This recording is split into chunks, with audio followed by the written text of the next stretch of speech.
All right, so we're going to start looking at Patriarchs tonight, the next event in the big picture Old Testament Bible study. We're going to start by looking at the first of the great patriarchs, Abraham, the father of the Hebrew people. When you think about patriarchs, you could say that like the patriarchs of the human race would be like Adam and Seth and so on, but Abraham plays a very special part when you're looking at the Old Testament, because the Old Testament primarily deals with Israel and the nation of Israel and how God's working with them and all the stuff that God does through Israel, culminating in the Messiah coming. But it all really started, like Israel started with this one man. So he's viewed as like the patriarch. And you hear him frequently referred to as, Abraham, Isaac, Jacob. He's always the first one in the list of the patriarchs. So even scripturally, he's considered like the patriarch, the father of the Hebrew people. He lived 175 years, and we'll take a look at some of his life and what God did through him. But we'll start with the setting. At the time of Abraham, this is probably about 300 years after the flood.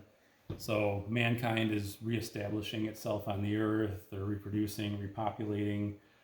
We had the Tower of Babel maybe 200 years before Abraham. So maybe like 200 years before Abraham, we had the languages confused and people are scattering. And obviously Tower of Babel was a flop and didn't accomplish anything. But so learning my animation. So after Babel with Nimrod, there was a huge rise of paganism and polytheism. I do the bouncing things for you. Appreciate it. Yeah. Who can tell me what polytheism is? Oh, we just joined the There's a big Belief word. of many gods. Right, it's belief of many gods. And what's the opposite? What? Monotheism, right. That's the opposite. But monotheism is one God, where when Nimrod gained power and created Babylon and tried the Tower of Babel, he ended up declaring himself as a god.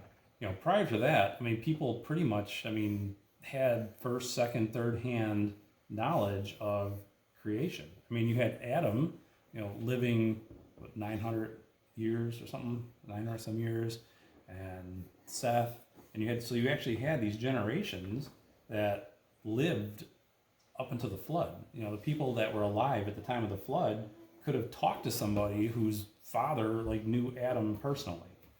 So the idea that there was more than one God, probably wasn't very widespread or even really thought of before the flood. But once this Nimrod came to power and had the Tower of Babel, he ended up declaring himself a god. He gained so much power and got his own worshipers and started his own pagan religion. So he kind of deified himself. And then once he did that, other people started doing that too. And then they started worshiping other things that people viewed as powerful. People look at nature and the sun. Oh, the sun must be a god. That's a powerful thing. And the wind and the earth and the seas.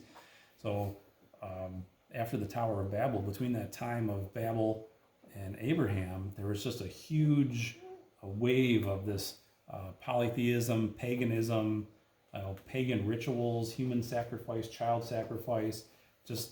Here the Lord just destroyed everybody on earth because of how wicked they were. And then just within a few hundred years, they take it even a step further. At least before the flood, people may have still acknowledged that there was one God, but we just don't want to have anything to do with him. We want to be selfish and do our own things. But after the flood, right off the bat, you've got people just denying that there even is one God and just believing in anything as a God and just worshiping everything. So Abraham's father was a pagan, and I've got Abraham there because Abraham used to be Abraham. When God first called him, his name was Abraham. God later changed it. So in Joshua 4:2, when Joshua is speaking to the people, and he says, "And Joshua said unto all the people, Thus saith the Lord God of Israel, Your fathers dwelt on the other side of the flood in old time, even Terah, the father of Abraham, and the father of Nahor, and they served other gods. So God called Abraham, but Abraham's father Terah was a idol-worshiping pagan. So it's not like Abraham had, this godly monotheistic heritage. He was actually raised in a home with a father that was worshiping these idols and pagan religions. And I think that the call of Abraham was actually, it was a response by God to this crazy rise of paganism and all this idolatry and believing in all these other gods.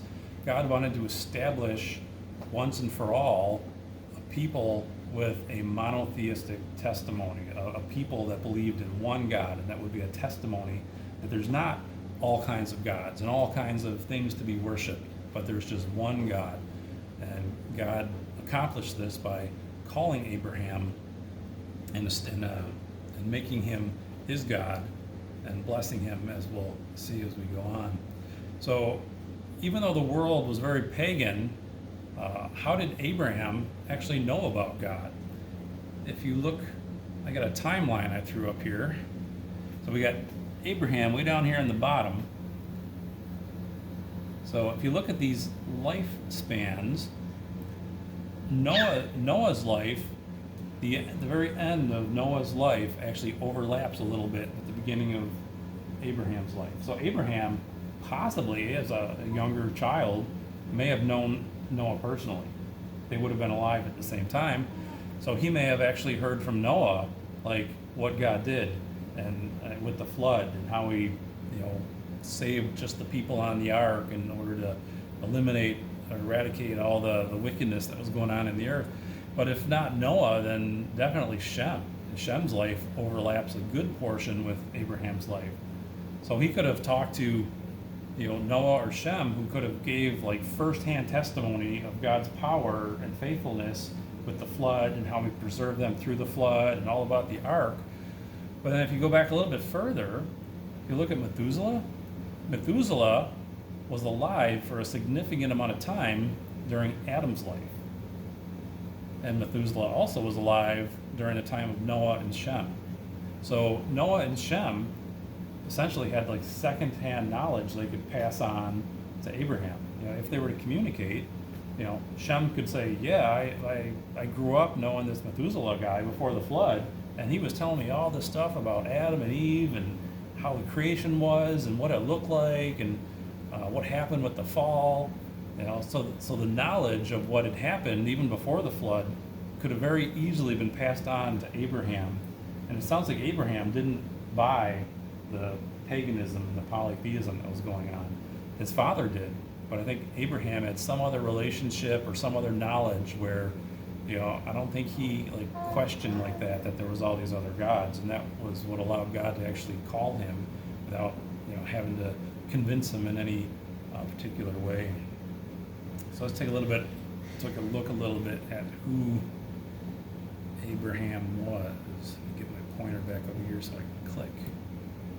There we go. So as we're studying on our geography, that he was called out of Ur of Chaldea. So that was a city down in the southern part over there in the Chaldees.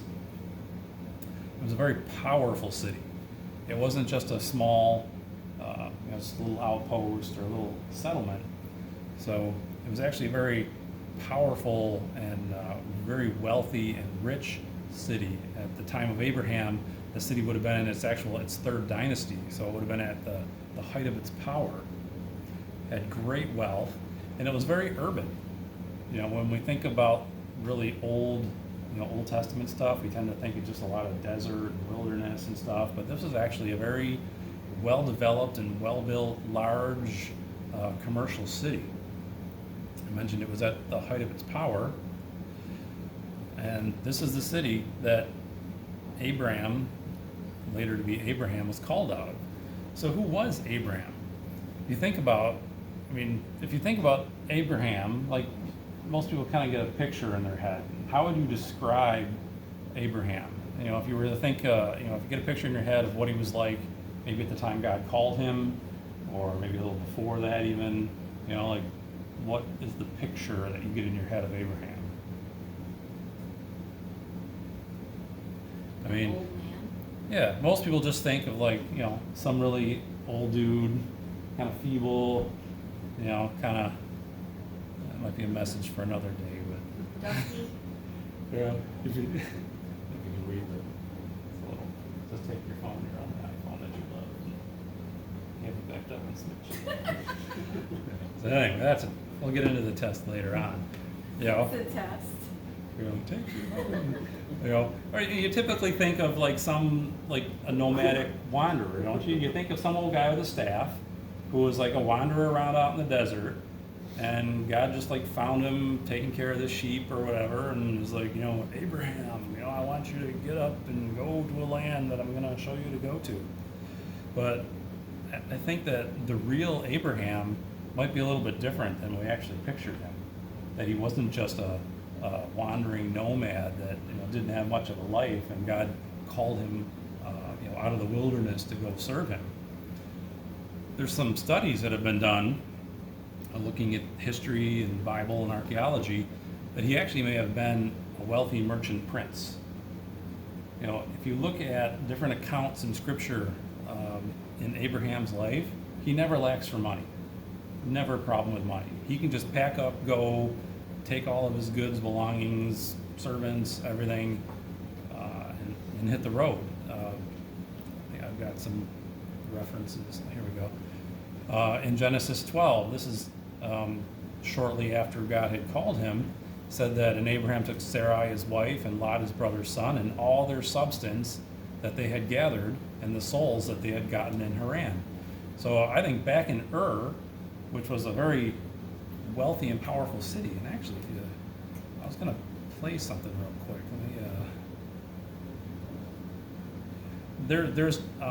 They know where Ur was, and there's a lot of archaeological evidence on how big Ur was and how well developed it was.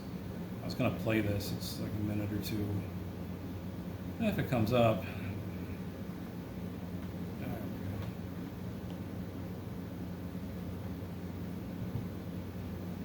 Somebody took the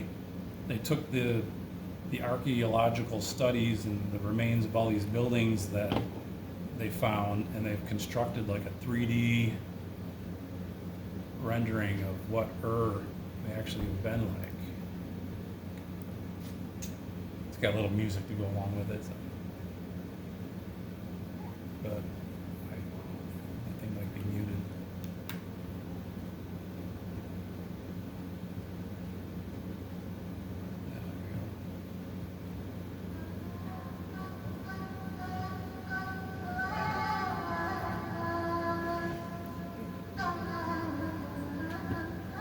So it was a sprawling, urban, wealthy area, and this is where Abraham lived. And he has interactions with merchants. There's land that he buys for significant sums of money. He's never seen as lacking for money.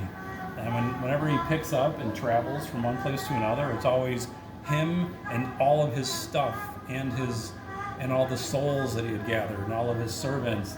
So I think he may have been very well to do, and possibly his father too, in this city that he came out of. How many servants did he arm for war? It's like 318. Just the servants? Yeah, just the servants. Yeah, not counting other people. Well, and he only armed 318. It doesn't mean he didn't have a lot more than that. Yeah, I mean, it would have been just the men. It would have been just the men for one. Yep. And older than 20 and maybe under a certain age. So he never had any lack for resources.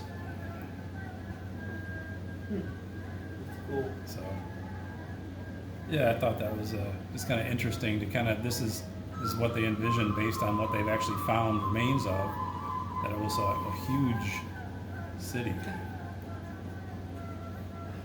There you go. What? Oh no, I don't have that much time. Where's your drone footage, Jay? You're drone. Oh yeah. And then, as we'll mention, Abraham goes down into Egypt and gets into a little bit of trouble down there, and the Egyptians kind of send him on his way. And they sent, in Genesis 12:20, they send him away and his wife and all that he had. Sounds like it implies like he's got a lot of stuff. It's not like you're just booting a single person out of the country. There's a lot to go with him. That same wording is used in Genesis 13, and it actually very specifically says, and Abraham was very rich in cattle, in silver and gold. So he was like a well-to-do guy. When God called him out of Ur, it wasn't just some nomadic guy out tending the sheep that had no other life. I mean, he was involved in, interacting with people and buying and selling and gaining riches and stuff. So God didn't just call somebody that had, no knowledge. This guy kind of knew what he was doing. He knew what he was getting into. When God said, get up out of this city and go to where I'm going to show you, I mean, he might have been thinking business opportunity for all we know. Because he obviously came from a very commercial city. He might have thought like, wow, maybe we can expand into some other place. God has a plan. He said he's going to bless me. Let's go and see what he has to offer.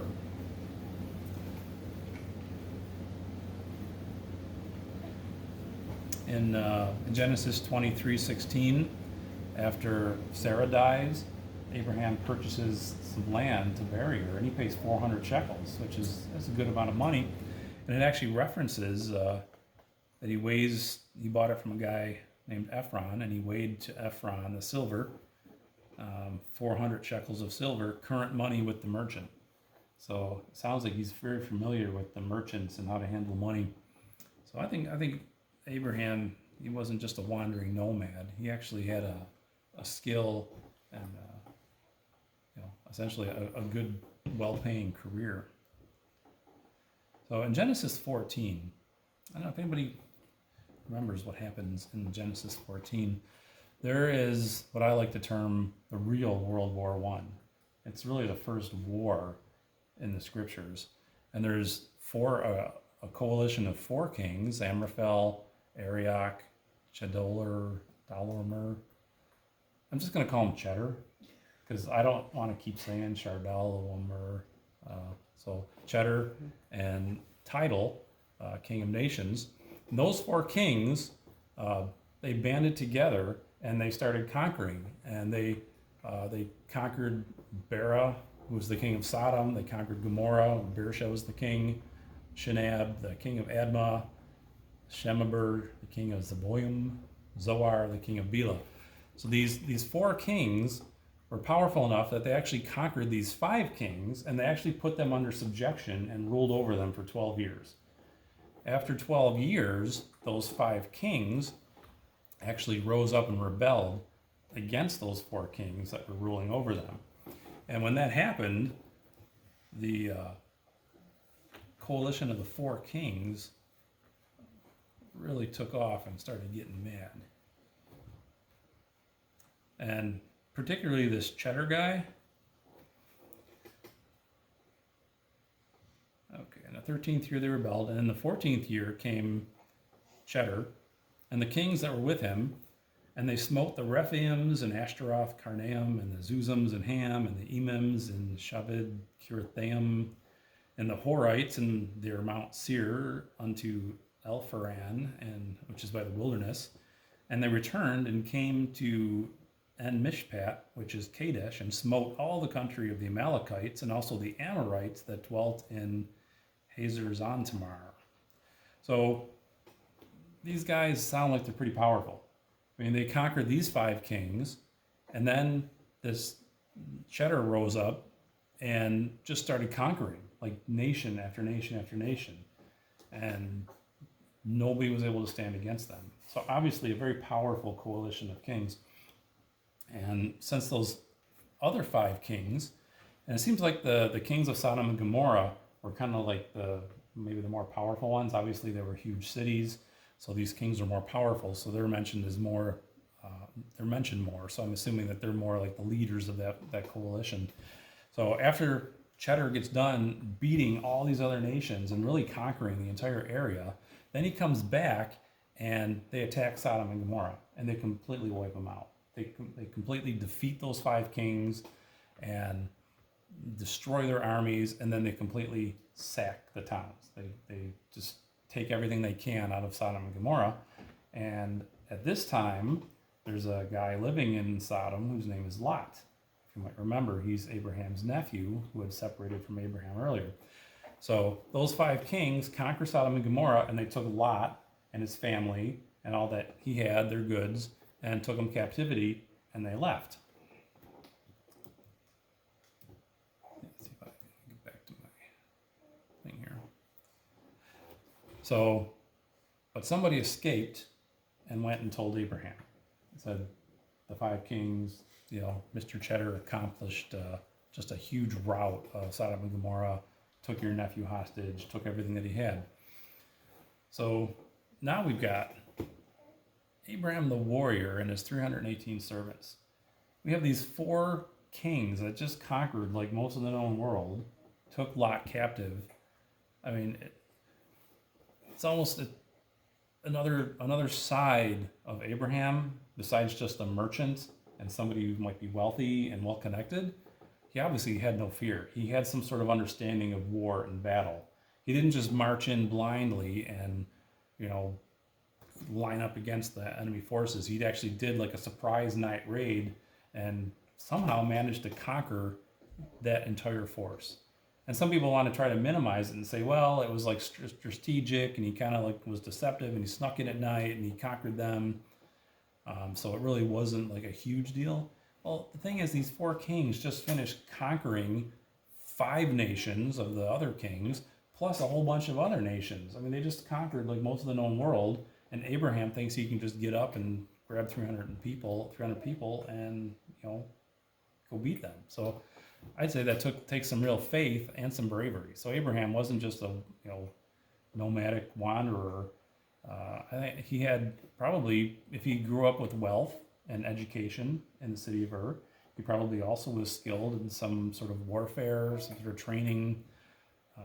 With the fact that all these nations are rising and governments are being established after the flood, he probably would have been on the cutting edge of what was being developed at the time. So he had no problem going and attacking these kings, and he rescues Lot, gets Lot and his family and all the stuff back. And the king of Sodom is so thankful for Abraham doing that and rescuing all the people. He comes out and meets Abraham, and he actually wants to give him a bunch of reward. He wants to give him a bunch of treasure. And Abraham refused it. He says, I'm not going to take any treasure, no reward from you. I don't want anybody saying that the king of Sodom made me rich. So I'm thinking he probably was already wealthy at the time. He, for one, didn't need the wealth from Sodom. He didn't want to be connected in any way with Sodom because it was such a vile place. But I think it's also a picture that he didn't want to have any alliances with worldly kings. If he would have accepted that money from the king of Sodom, it would have been kind of like them agreeing in some way. Like he helped, I helped you out, you're helping me out, it maybe would have formed some sort of an alliance, or people would have assumed that there'd be some sort of an alliance between them going forward in the future. But Abraham didn't want anything to do with it. He's like, we're not going to take anything except, just the people that were captured and whatever food they ate on the way back or something like that. So good picture of just trying to, not be entangled with the world, not making alliances with worldly things. And another reason why I think that he was probably pretty well off, that he wasn't interested in any of the wealth from Sodom.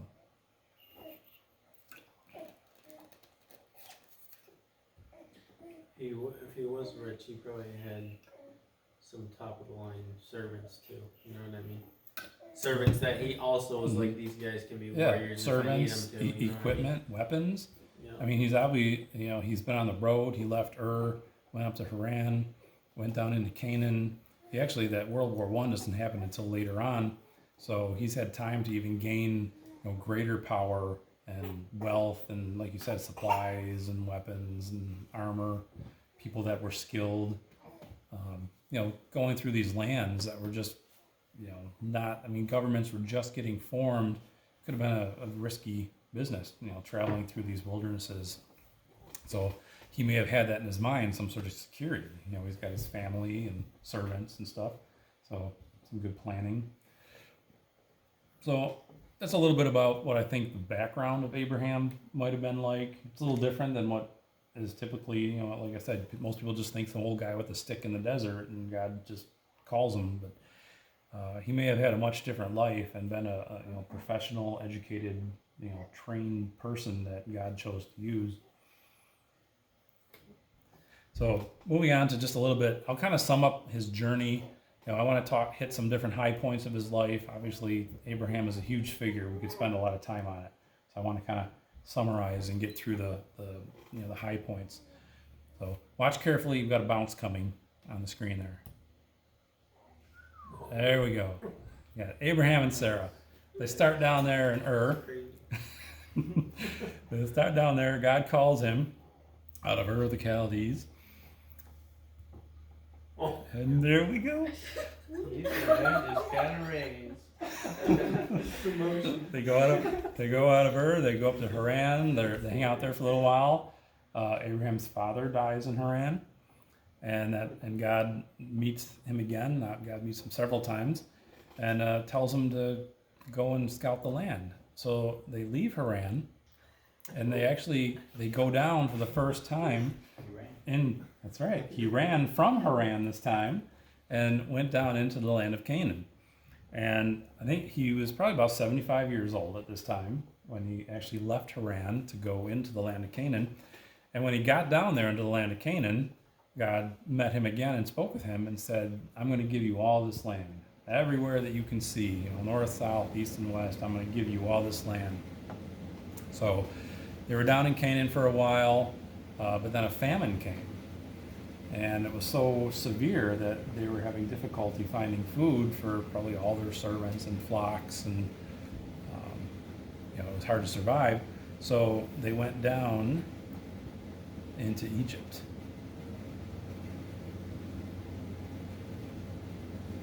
And this is kind of a picture. I mean, here God had given him some pretty amazing promises. Said he would bless him, make him a great nation, be with him, protect him, bless those that bless him, curse those that curse him. And yet, when some trouble came and there was a famine, instead of going back to God and saying, like, we're kind of like at risk here, I've got a lot of people to feed, you know, what are we going to do? They decided to travel down into Egypt. And everybody knows what Egypt is a picture of, right? Egypt's a picture of the world. So, you know, we're looking for patterns or prophecy, kind of keeping that in the back of our mind. We're looking for pictures and types and typology in the Old Testament.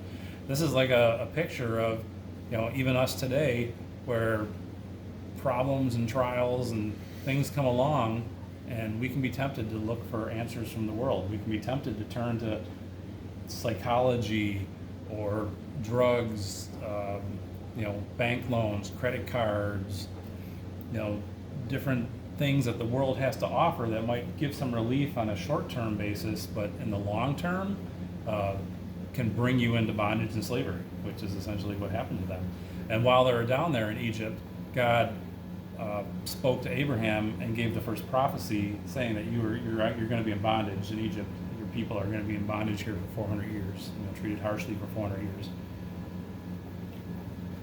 And then, without getting too much into it, Abraham lied about Sarah's wife, said that he was his sister because he didn't want anybody killing him and taking Sarah as their own wife. And Pharaoh got involved, and God had to, you know, stop Pharaoh from marrying her. And Pharaoh got mad and kicked him out. So they left, and they went into the south country of Canaan. So back in Canaan, and now this is the time in his life where he splits with Lot. Lot goes off to Sodom, and then eventually the World War I that we talked about, where Lot is captured and Abraham has to go and rescue him.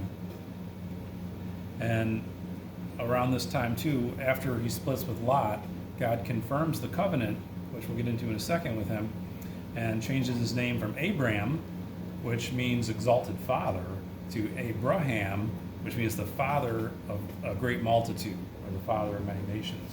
So, as we know that God changes names in the Bible. Abraham to Abraham, He changed Sarai's name to Sarah. You know, you have Jacob becoming Israel, Saul to Paul. And when God works in people's lives, He does do a name change, and we're all going to get a new name, right? We get to heaven, we're going to get a stone, and only we're going to see the name on our stone. Nobody else is going to know it. We're going to have to go around and like meet people and, hey, what's your name? You know? Talked about that a while back. What did you say? Let's be on her. All right. So we took a lot of time. We dove into the Abrahamic Covenant like pretty deep a while back when we were studying the mysteries, and one of the mysteries was the future restoration of Israel.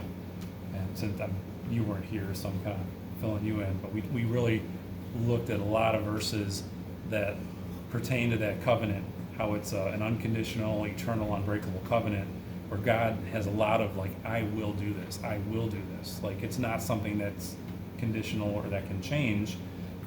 God promises that he will do it, and Abraham doesn't have to do anything to be part of that covenant. And this is like very one-sided. God says, I'll do it. Abraham's like, okay, go ahead. So I'll kind of summarize it. God makes a covenant to give Abraham the land of Canaan. It's a land flowing with milk and honey, and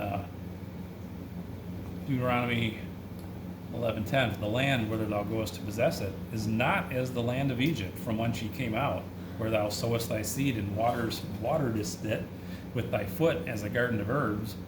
But the land whither ye go to possess it is a land of hills and valleys, and drinketh water of the rain of heaven." So God tells him, this land's not like Egypt. And he goes on to say, a land, in Deuteronomy 11:12, "A land which the Lord thy God careth for. The eyes of the Lord thy God are always upon it, from the beginning of the year even unto the end of the year." So there's something special about this land. God says, like, this land isn't like Egypt. This isn't where you got to go there and you got to work and plant and irrigate.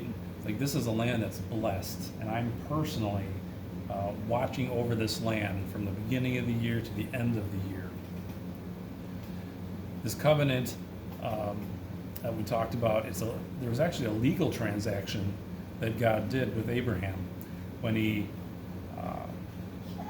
appeared to Abraham, Abraham prepared an offering. He had like a ram and a turtle dove and some other animals. They escape me right now. But he took several sacrificial animals and he split them in half and spread them out. And then this horror of great darkness fell upon him, and God alone walked between the pieces that were sacrificed.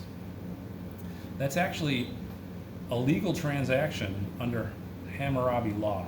Back at the time of Abraham, Hammurabi was like one of the biggest world powers and established one of the most comprehensive legal systems that we've ever found. It's like one of the oldest, solid, completely documented legal systems that talked about, possession of land, punishment of people, just all types of, if you were to go to a library and get a book of law on like city law, I mean, this is like what this guy established. So when God promised Abraham that he was going to get all this land for him and his descendants forever, he's like, well, how do I know that? It'd be like a multi-billionaire just meeting you and saying, I'm going to set you up. I'm going to give you my fortune. So quit your job and move to a new state, go to a new city, and I will just give you millions and millions of dollars. You'd be like, well, right, yeah, like I'm going to believe that. You're not going to believe it until that millionaire actually sits down with you and a lawyer and draws up documents and officially, puts your name on it, that there's a transfer of his money to your bank account. And that's essentially what this transaction was. By dividing the animals and walking between them, that was a legal transaction that was binding to death back at the time of Abraham under Hammurabi law. So to Abraham, this was like a sure thing. That was like signing the paperwork with a lawyer. It was a blood covenant, so it's unbreakable. And I mentioned only God passed through the pieces. In Hammurabi, under Hammurabi law, like if somebody was transferring land or making a contract with somebody, the two parties would go through between those pieces. And as they walked through, their feet would get coated in the blood. And it was like symbolic that if one of these people break this covenant, it means their blood will be shed and they'll be killed. I mean, it was a covenant that you would end up dying if you broke this covenant. So this is a very official thing that God did with Abraham. And it was so official, I mean, throughout the rest of Scripture, Jews to this day are still looking at this covenant. This is the foundation of the Jews' hope to this very day. Thousands of years later, they're waiting for the fulfillment of the Abrahamic Covenant, where God gives them all the land that he originally promised them. It was unconditional. Abraham didn't have to do anything. He didn't go between the pieces. Only God went between the pieces, so it's up to God to uphold his end of the bargain. And like I mentioned, it's a foundational covenant that runs through the rest of the Bible. Quick summary of God's promises to Abraham. He promised to make him a great nation. He promised to bless him, to make his name great. He promised that he would be a blessing, that he would bless those that bless him, that he would curse those that curse him, that he would be a divine blessing for Jews as well as Gentiles. We see that fulfilled in Christ as he becomes a blessing to the whole world. He says that your descendants will occupy Canaan. The promise is eternal, that kings will descend from you, and that God will be Israel's God forever. So through that covenant and through Abraham, the foundation of all monotheistic religions was laid. That includes Judaism, Christianity, and even Mohammedanism. To this day, the three major religions of the world trace their roots back to Abraham. All monotheistic. Anybody today that believes in one God came from Abraham. Kind of like how we learned all the paganism and polytheism all goes back to Babel and Nimrod. Well, all the beliefs of just one single God go back to Abraham. So then Abraham and Sarah start a family, and I think we're pretty familiar with this. I'm not going to get too deep into it, but just kind of give you an overview. So after they left Egypt, came back into Canaan, lived there about 10 years. Abraham was 85 years old. They first try to start a family the wrong way. Sarah gives Abraham her Hagar, her handmaid, saying, I can't bear children, so you need heirs, marry Hagar. So, and this is as a picture, like we're looking for pictures, it pictures our works in the flesh. As we're not waiting for God, we're not trusting in God. We got to help God out and try to figure out a way to make this happen. And as happens so often, when you do things wrong, do things in the flesh, it can really come back to haunt you. So he ends up having Ishmael, who becomes the father of 12 nations, which becomes the Arabs and Islam, and they're prophesied that they will always be at war with God's promised seed, with Isaac and the Jewish race, and even Christ. So after that, God comes along a little while later, and they finally do it the right way because they wait upon God. God blesses Sarah, and she has Isaac, which pictures faith, not works. Some basic stuff. I don't want to get too deep into it. As promised by God back in Genesis 17, which is kind of a picture too of rebirth, because you have Sarah, who's old, well beyond any. I mean, she couldn't have children when she was young, but like at the age she was like doubly incapable. So it's almost a picture of like a rebirth, or a dead womb made alive. And God chooses to uphold the covenant with Isaac, not Ishmael, because Isaac was a child of faith, and Ishmael was a child of the promise. So shortly after that, God institutes another little requirement for Abraham. He institutes circumcision as a sign of obedience, which is it's a work that they have to do to demonstrate the obedience of God. We talked about faith and works in the Old Testament. They had to have faith in order to please God, but they also had to have works. If they didn't have works along with their faith, they were cut off. Faith in the guy with the knife. Yeah. So if you don't cut it off, you're cut off. So, but it also is a picture, because there's so many pictures as we're going through here. There's just so many pictures. This circumcision of the flesh is a picture of the circumcision of the heart that God offers to us today in his covenant with Christians, where he actually cuts away our sinful flesh from our soul. And we see that in Colossians and Romans, where there's like God somehow supernaturally, surgically like separates our soul from our sinful, wicked flesh. And even Paul talks about it, like when I do sin, I sin in the flesh. No, it's not our souls that sin anymore, it's our flesh. So it's the the eternal security where like we can't sin. Our flesh can sin, we can displease God with our flesh, but because of that spiritual circumcision where our flesh is cut away from our soul, we're protected from losing our salvation. And moving on, we'll cover at the end here Abraham's greatest test. We all know the story of Abraham being asked to sacrifice Isaac. And I think many of us have just, we shake our heads like, how? How could God have asked that? How could he have done that? In Genesis 22:2, and he said, "Take now thy son, thine only son Isaac, whom thou lovest, and get thee into the land of Moriah, and offer him there for a burnt offering on the mountains of which I will tell thee." Kind of a shadow of Matthew 3:17, where Jesus, or that Father from heaven, a voice from heaven says, "This is my beloved Son, in whom I am well pleased." So taking the whole, looking for patterns and prophecies and pictures, I'll like to look for those in this event that happens. So Abraham's sacrifice of Isaac is one of the most powerful pictures in the whole Bible of Christ's sacrifice for us. There's so many parallels between the two. And it's interesting because it also ends up being one of the things that people attack most about the Bible. If you're talking or trying to witness to somebody like, oh yeah, the God that like wants people to kill children, he like told Abraham to like sacrifice his kid, that's the God that you want to follow. So there's definitely some animosity, or like the skeptics really like to point out this story as like one of the most horrible things about God. But yet the picture that occurs throughout this event is just like such a foreshadowing of the sacrifice that the Father would do in sending his Son to be a sacrifice. There's so many parallels. It pictures Christ in Genesis 22:8. And Abraham said, "My son, God will provide himself a lamb for a burnt offering." So this is actually a really good deity verse, because here you got Abraham saying that God, referring to Jehovah, will provide himself a lamb.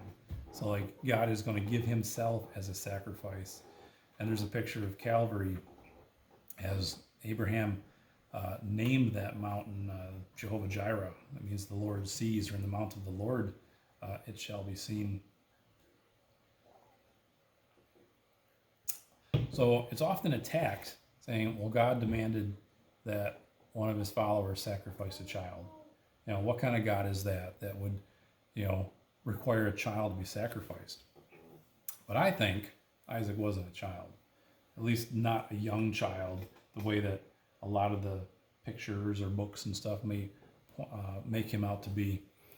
There's a lot of different things that point to him being significantly older. I think at least a teenager, but if you look at patterns or prophecy, Isaac is a picture of Christ. The sacrifice of Isaac is a picture of the sacrifice that Jesus made. Jesus was 33 and a half when he was sacrificed. So it's possible that Isaac could have been 33 years old. At least, I believe, a teenager, late teenager. The Jewish Talmud actually says that he was 37. And just some facts to go along with it. It was a 3-day journey. When Abraham packed up to go to the mountain, it was a 3-day journey, which if he was just a little child, it would be kind of tough for a little kid to travel that far. But Isaac was the one that carried the wood up the mountain.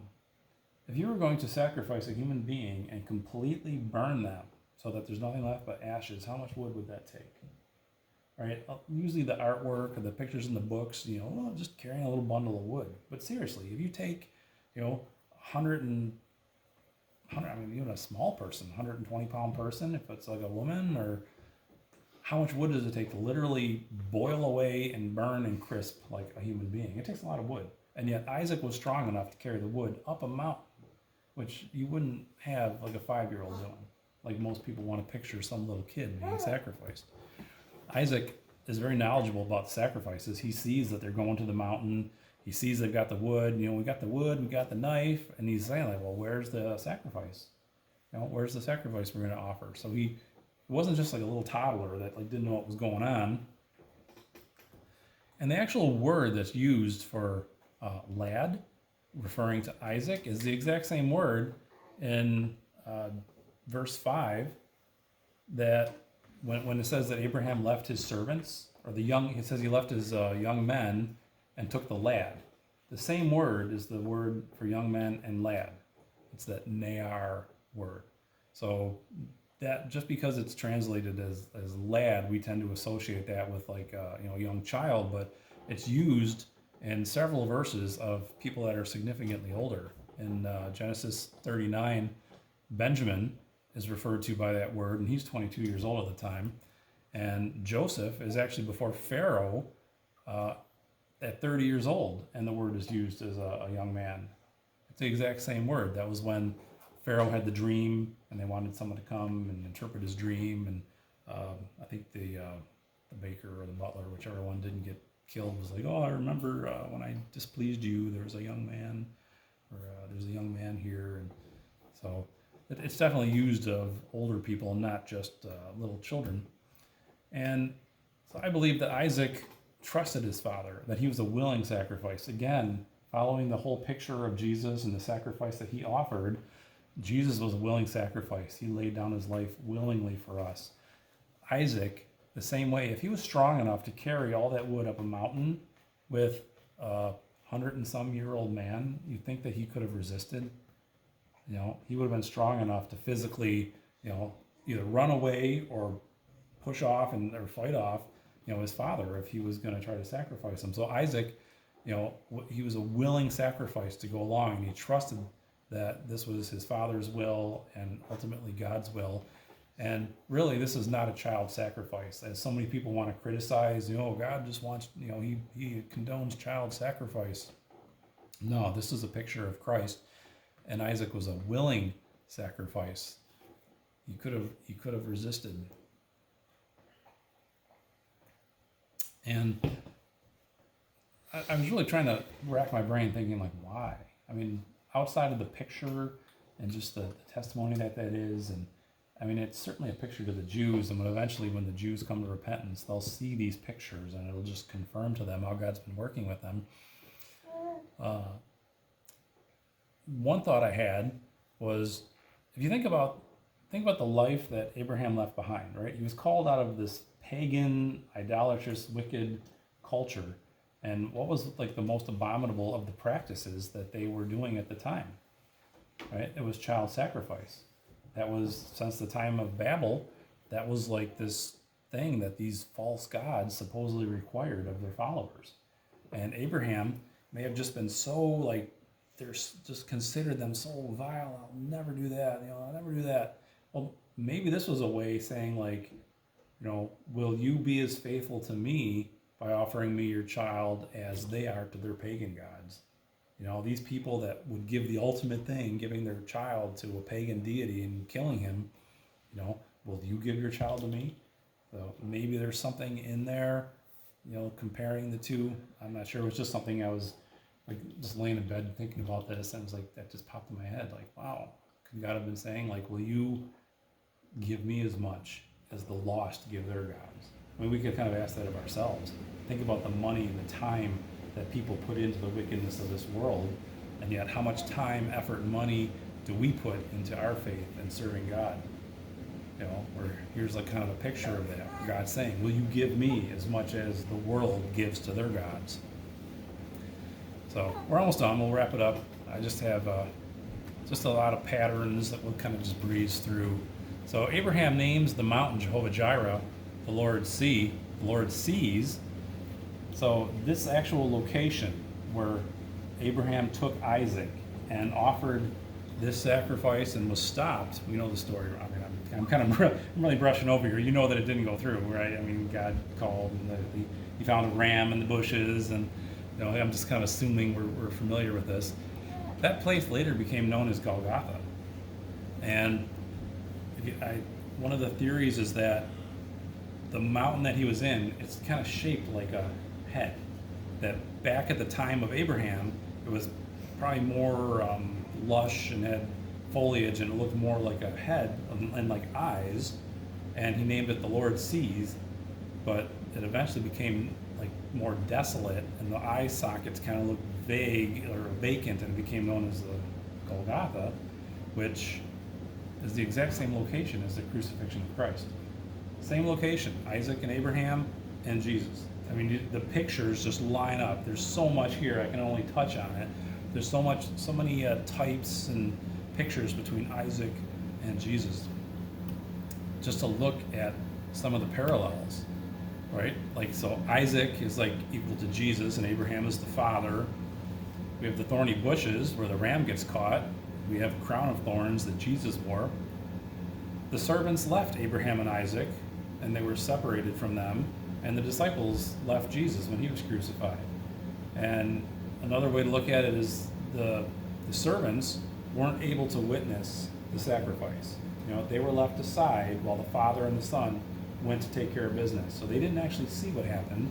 And if you remember that when Jesus was actually, when he died, there was darkness on the face of the earth. That whole area, like, it was just a darkness. Nobody saw. It was a private thing between God and Jesus. When he offered up his life at the very end, he brought darkness upon the earth so that nobody could actually see that. It was very personal between God and Jesus. And it's kind of pictured there by, you know, Abraham and Isaac being left alone. Abraham saddled his donkey. Jesus rode a donkey. There was a knife for killing Isaac. A spear pierced Jesus. Abraham saw the place on the third day. So as they're traveling, in Abraham's mind, wouldn't his son have been dead for 3 days? You know, as they're traveling, like, oh, in 3 days, my son. And another picture of how Jesus was dead for 3 days. And his son was, in Abraham's mind, the picture, he was alive on the third day, and we know that Jesus was alive on the third day.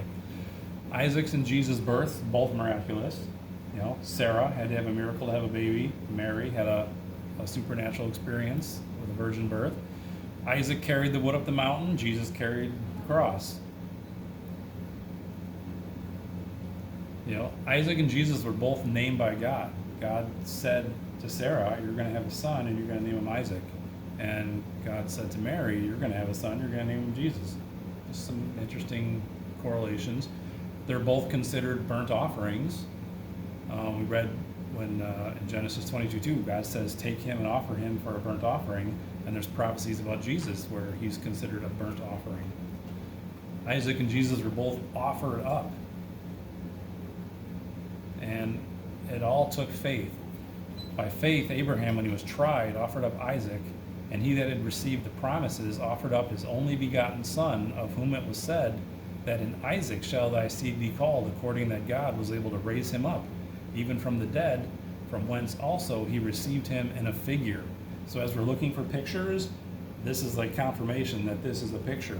It actually says that he received him back from the dead to raise him up as in a figure. You know, Abraham was actually thinking that God was going to resurrect Isaac, you know, literally. If he went through with the sacrifice, that God would bring him back. But he ended up receiving him back in a figure, which is a huge type of the sacrifice that Christ would ultimately make for us. And that's the last of it for today.